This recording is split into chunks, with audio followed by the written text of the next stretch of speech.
Let's unbox the Sigma 18 to 50mm f2.8 DC-DN contemporary lens, and this is for a Sony. Let's go ahead and open up our box right here and see everything that's included. So first we have our instructions, which I'm sure you don't really care about, so we'll put those aside. We'll take out the packaging right here, and we'll grab what we have, it looks like.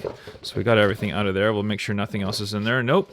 So we got the lens hood and the lens itself. So let's unpack these right here. We'll take our lens hood out as well. So there's the lens hood, which you can attach right onto here just by swiveling it and clicking it right on right there. We'll take it off for now though, but that's the lens itself. So let's get a closer look at our lens itself. So there's some of the information, the 18 to 50mm right there. So it does have the very, very nice smooth rotation for the zoom, and on the back right here we'll take that off, and that's where you connect it, so it is nice and metal, good quality. And then our front for our clip right here, we'll take that off, and there is the lens itself. So very, very nice feeling, good quality lens. Let's go ahead and install the lens. So I've got my Sony ZV-E10 Mark II, and I've got a Tamron lens on here right now, which is quite big.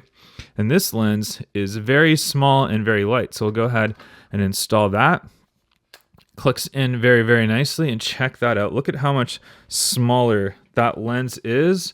And here's my Tamron lens. Look at how huge this heavy Tamron lens is compared to the Sigma lens, which is just excellent, excellent quality lens. So there we have it. That's your full unboxing and quick overview